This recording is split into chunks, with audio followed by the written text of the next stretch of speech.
اور اپنے آپ کو خدا سے اور دور کرنے کی کوشش کی۔ گناہ ہماری آنکھوں کو کھول دیتا ہے۔ سب سے پہلے ہم اپنی عریانی محسوس کرنے لگتے ہیں اور خداوند کے حضور سے چھپ جاتے ہیں۔ خدا پکارتا ہے اور ہم اس کی آواز سن کر ڈر جاتے ہیں۔ یعنی کہ ڈر جو ہے اس قدر ہو جاتا ہے کہ جب خدا کی آواز آتی ہے تو ہم اس سے ڈرتے اور بھاگتے ہیں، چونکہ ہم نے گناہ کیا ہوتا ہے۔ گناہ کی ابتدائی شکل آزمائش ہے۔ کلام مقدس میں لکھا ہے کہ ایمانداروں کو آزمایا جائے گا اور وہ ایسے کام کریں گے جن سے خدا کے ساتھ ان کی رفاقت ختم ہو جائے۔ شیطان کو گرجنے والے ببر شیر سے تشبیہ دی گئی ہے کہ کسی نہ کسی کو پھاڑ کھائے۔ ہوشیار اور بیدار رہو۔ تمہارا مخالف شیطان گرجنے والے شیر ببر کی مانند ڈھونڈتا پھرتا ہے کہ کسے پھاڑ کھائے۔ اب سوال یہ اٹھتا ہے کہ کیا ہم فوراً گناہ کرنے پر تیار ہو جاتے ہیں یا راغب ہو جاتے ہیں؟ بیٹے، سب سے پہلے آزمائش، کوئی چیز آزمائش کی شکل میں آپ کے سامنے آتی ہے اور پھر آپ نے خود دیکھنا ہے یا آپ کے ضمیر نے آپ کو جھنجھوڑنا ہے یا آپ کا اپنا ذاتی فیصلہ ہے کہ آپ اس آزمائش سے بچ سکتے ہیں، اپنے آپ کو بچا سکتے ہیں، یا پھر آپ آزمائش کا شکار ہوں گے، کیونکہ شیطان تو ہر وقت ہمارے ساتھ ہے اور ہر وقت ہمیں آزمانے کی کوشش کرتا ہے تاکہ ہم گناہ کریں۔ جب ہم گناہ کریں گے تو ظاہری بات ہے خدا کے ساتھ ہمارا رشتہ ویک ہو جائے گا، کمزور ہو جائے گا، اور یہ شیطان کے لیے بہت خوشی اور مسرت کی بات ہوگی، کیونکہ وہ یہی چاہتا ہے کہ انسان کا تعلق جو ہے وہ خدا کے ساتھ ٹوٹ جائے اور انسان جو ہے وہ خدا سے منہ پھیرے، پر خدا جو ہے وہ انسان سے کبھی بھی منہ پھیر نہیں سکتا۔ وہ ہمیں ٹوٹے ہوئوں کو، گرے ہوئوں کو، بکھرے ہوئوں کو سنبھالتا ہے۔ ہمیں بھی چاہیے کہ ہم اس کے دامن کو مضبوطی سے اور ایمانداری سے پکڑے رکھیں۔ شیطان ہر لمحہ اس طاق میں رہتا ہے کہ آزمائشوں کے وسیلہ سے انسان سے گناہ کرائے، یہ میں آلریڈی آپ کو بتا چکی ہوں، اور خدا کے ساتھ ان کی رفاقت ختم ہو جائے۔ آزمائے جانے اور گناہ میں فرق ہے۔ خداوند یسوع مسیح بیابان میں 40 دن شیطان سے آزمایا گیا۔ وہ بالکل ہماری طرح آزمایا گیا۔ اس نے آزمائشوں کا سامنا کیا مگر گناہ نہ کیا۔ بچے دیکھیں، آزمائشیں بھی آتی ہیں، ابھی آپ چھوٹے ہیں، پوری زندگی آپ کے سامنے ہے، قدم قدم پہ جب آپ نے پریکٹیکل لائف میں جانا ہے بے شمار آزمائشوں کا سامنا ہوگا۔ اب آپ نے خداوند یسوع مسیح کی طرح ان آزمائشوں کا ہمت کے ساتھ مقابلہ کرنا ہے، ٹھیک ہے؟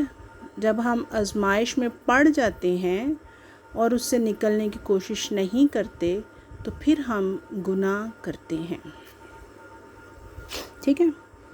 ہمیں اپنے اندر ایسی صلاحیتیں پیدا کرنے کی ضرورت ہے کہ ہم آزمائشوں کو پہچان سکیں اور ان سے نمٹ سکیں۔ کلام مقدس میں بہت سی ایسی مثالیں ہیں جو آزمائش سے دور بھاگنے اور گناہ کرنے سے بچ گئے۔ فرعون کے خواجہ سرا پوتیفر کی بیوی نے یوسف کو ورگلانے کی کوشش کی، مگر وہ اپنے آپ کو بچانے میں کامیاب رہا۔ وہ آزمائش سے مغلوب نہ ہوا اور گناہ سے بچ گیا۔ اب آپ دیکھیں کہ آپ کو پتہ ہے کہ فرعون کے خواجہ سرا تھا پوتیفر، اس کی بیوی جو تھی، یوسف کو مصر کی بات ہے کہ اس نے ورگلانے کی کوشش کی، ٹھیک ہے؟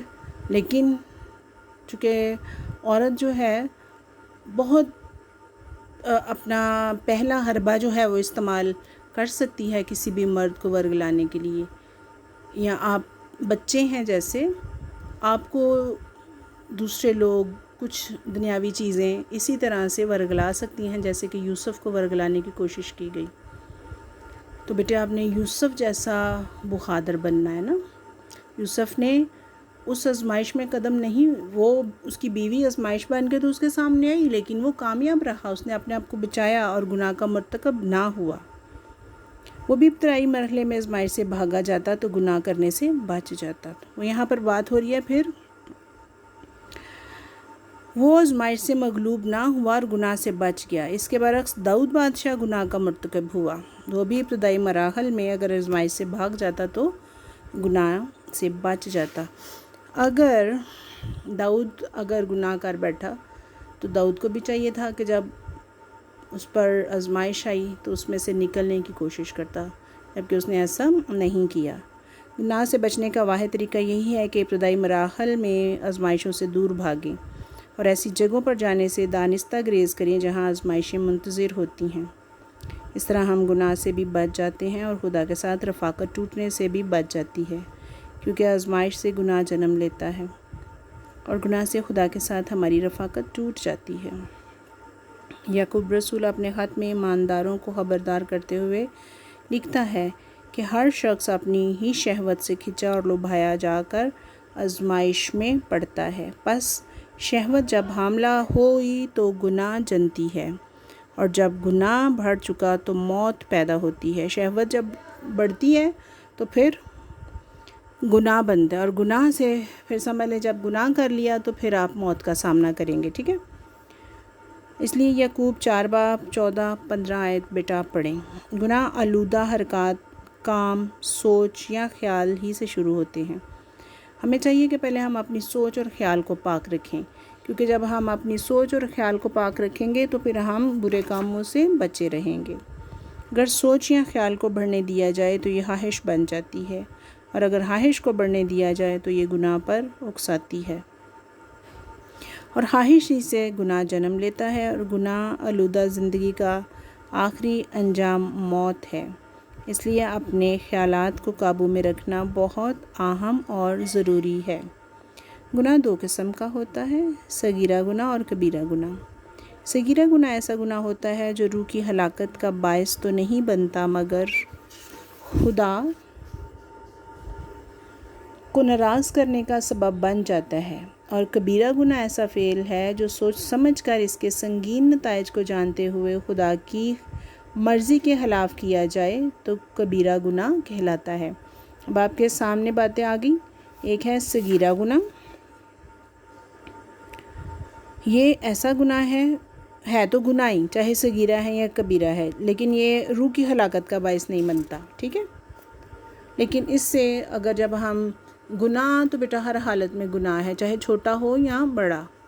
صغیرہ کہتے ہیں چھوٹے کو، کبیرہ کہتے ہیں بڑے کو، اور خدا اس سے بھی ناراض ہوتا ہے۔ لیکن جب کبیرہ یعنی کہ بڑا گناہ جب ہم کرتے ہیں، وہ گناہ جو ہم سوچ سمجھ کر اور جس کے نتائج کا بھی پتہ ہو، جب اس کو کرتے ہیں تو پھر بیٹے یہ گناہ کبیرہ ہے، پھر اس کی شاید معافی بھی نہیں ہوتی، ٹھیک ہے؟ گناہ کبیرہ کی حالت میں مرنا ہی سب سے بڑی کم بختی ہے، کیونکہ اس حالت میں انسان اپنی زندگی کے آخری لمحات تک خدا کی محبت اور اس کی رحمت کو رد کرتے ہوئے گناہ کرنے پر بضد رہتا ہے۔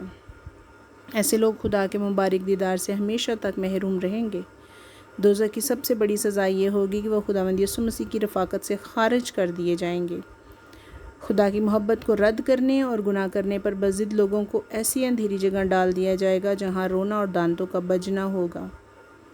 خداوند یسوع مسیح نے 7 بار یہ الفاظ استعمال کیے ہیں۔